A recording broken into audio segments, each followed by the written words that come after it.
Everybody, Boxing Bug coming again. I got Fire with me. She's a red HQC, which just stands for High Queensland Contrast or something like that. I have it written down. But she's just absolutely gorgeous. I mean, she's just got these just beautiful looking. Her whole pattern is outlined in these nice blacks, and she's just absolutely gorgeous. And she's getting big. I mean, she's not big for a coastal yet. But I mean, she's definitely getting some nice length, and you can tell she's got that real healthy weight to her. She's not overweight, but she's not underweight. Just very, very, very well maintained. And I feel bad for the coastal carp pythons. I love there's just so much to be done with them, especially with the integrate stuff. And you guys know I'm a big integrate person. And obviously she'll be going to one of the babies I just had. She'll be going to one of my caramel jags down the road, and that's what I'll be breeding her to when she gets up to size. Because when she gets up to size, one of the male babies will be up to size, and that'll make a good pairing. But a lot of people miss out on coastals because they don't always a coastal, especially pure coastal.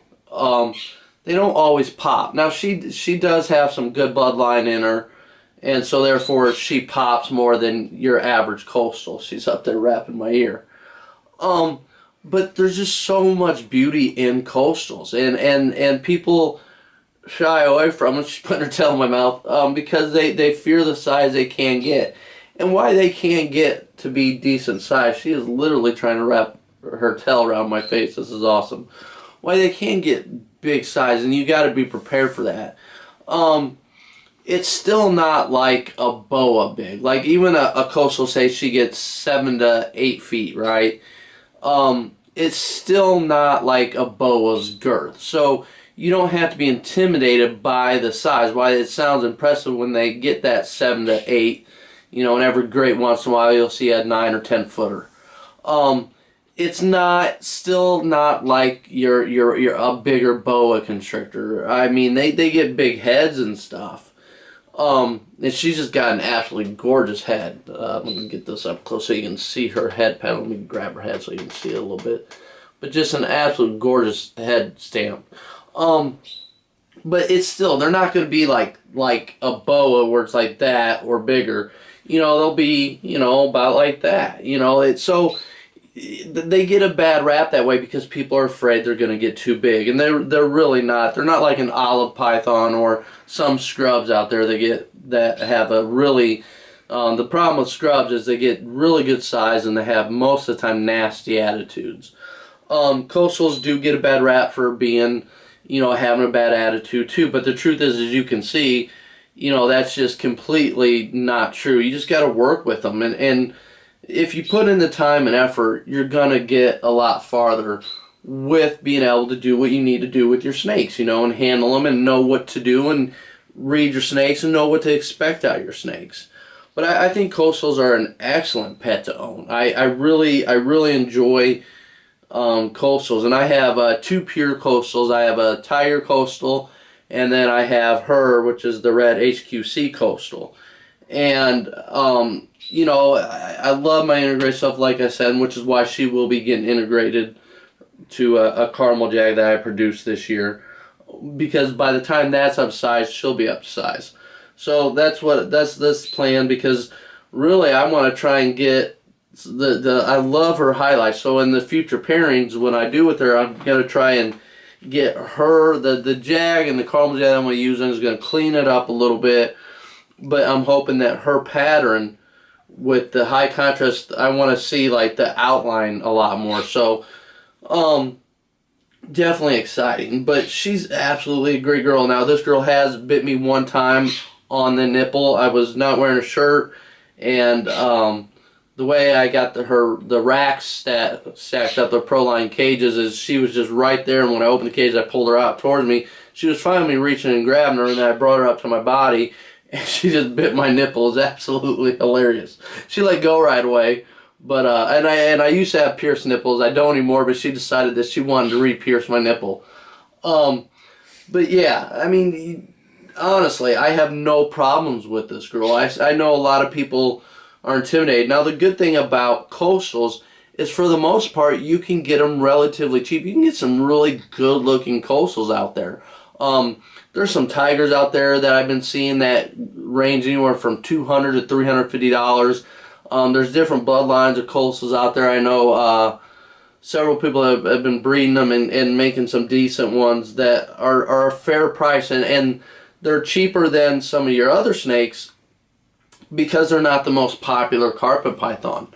So you can get a really nice looking coastal for a decent price. And if you're looking for a bigger carpet python, one that's going to get a little bit more length to it, a little bit more girth to it, you know, a little bit beefier, as they say, you know, coastal is an excellent choice to go with. And I absolutely love her. And, you know, for me, you know, the one thing that when I first got her, I was just surprised at how big she was for her age. And she's bigger than some of the ones that she's a year younger than. The growth rate on her is absolutely phenomenal. I'm not pounding the food to her. She's at that age where she gets fed about every 2 to 3 weeks.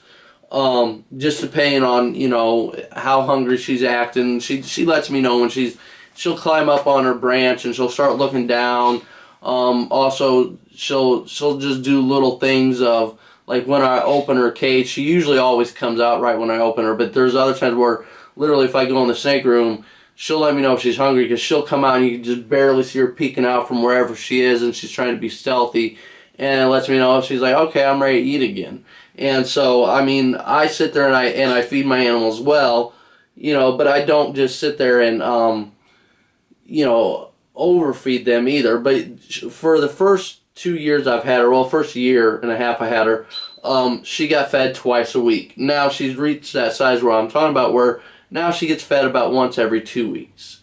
Sometimes I'll feed her every week, just depending on, you know, the size meal I give her. But she takes a small rat easily without any problems at all. And so that's why I only have to feed her about every 2 to 3 weeks. Because a small rat is plenty for her, to where if I wanted to still give her 2 meals a week, then I could just give her 2 fuzzy rats a week. But one small rat every 2 and sometimes every 3 weeks, depending on, you know, if she's went to the bathroom and stuff, is usually what I do with her. You know, so she's going to be an excellent looking size snake, and she's going to get there, and I just absolutely enjoy these animals. And I just hate to see that people miss out on them, because sometimes they're not as flashy as other carpet pythons out there. And, you know, these are an excellent snake to get. They're just a wonderful pet to own. I can't stress that enough. They're just an absolute classic and an absolute staple in carpet pythons. And if you have carpet pythons and you don't have a coastal, I highly suggest you getting a coastal. I'm not even talking like your Jags or your intergrades or something like that. I'm just talking about go out and try to find a really nice looking coastal, because they're just absolutely a wonderful pet, and they're highly intelligent. She always comes out and greets me. As soon as I open her cage door, boom, she's like, hey, what's up, Dad? What are you doing? You getting me water? You cleaning my cage? You coming? Can I come out? She's one that's just a very interactive snake. She's always curious, always wants to know what's going on in the snake room. If somebody else is eating, it's hilarious, because she'll be up in her cage and she'll know if something's getting fed down below, and she'll actually look down.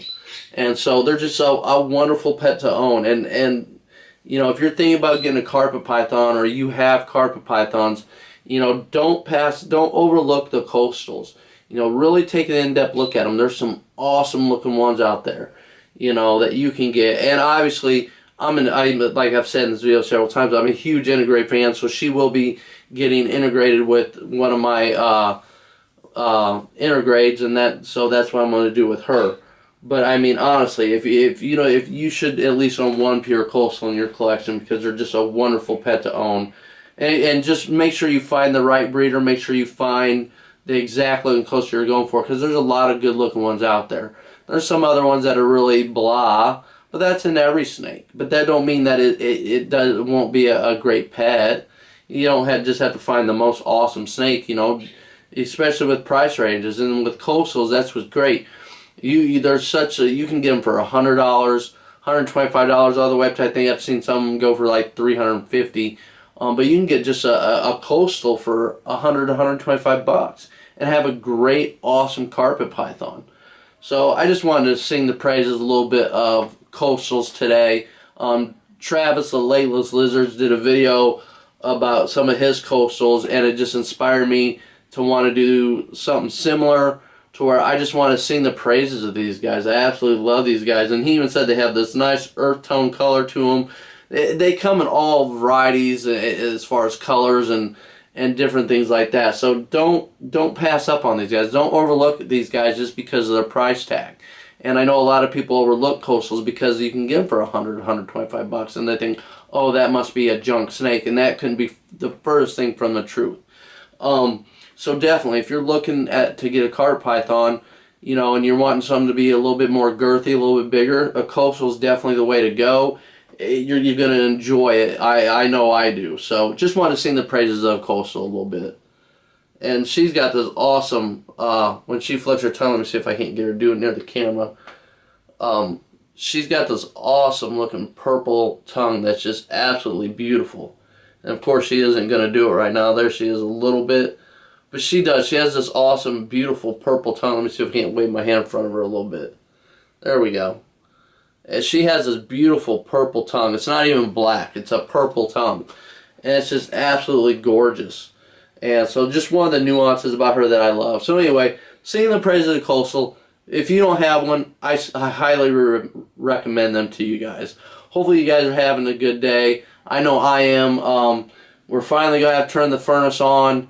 I had to take the tarantulas out of the tarantula closet that's over there where we keep them and take them downstairs so that way they can stay warm throughout the winter time. Even though we will be running the furnace, like right now it says it's 72 degrees in this house. Well, 72 degrees is fine for a tarantula, but it's not 72 degrees like it would be where they're from. It's a different 72 degrees. And today, you know, it's only 46 out, but like I said, it says 72 degrees inside my house. But it's not like what they're used to. So during the wintertime, I move them down because the heat's better down there and it stays warmer, so they stay active year-round. They continue to eat and grow, so that's where they went, you know, and I also moved my dubia colony downstairs so they stay warm and continue to breed for me throughout the year. So, you know, it sucks because I love just being right here, going in there and checking on them. Now I gotta go down and go into the tarantula little room that I have set up down there and go see them. So, you know, but hey, it's fall time. It's almost Halloween, and that's just part of owning them, and you just gotta do it, and so they'll be good. But anyway, just a little update on what's going on with those. But yeah, definitely get a coastal. If you don't have one, I highly recommend it. They are just a great pet. I absolutely love them. This is Boxing Bow and Fire and Priest. You know, thank you guys so much for watching. Stay blessed. I know I am. Stay positive. You know, always look at things positive no matter what. Try to stay positive. You know, and thank you so much for watching this video. Please like, click, share, and subscribe. And as always, if you have any questions or comments, just please leave them down below, and you know I'll get back to you. I know this was a little update video, kind of just a random video, but I just want to sing the praise of these guys and let you guys know what I was doing with my tarantulas. So hopefully you guys have a good day. I know I will. You guys have a good day. Peace.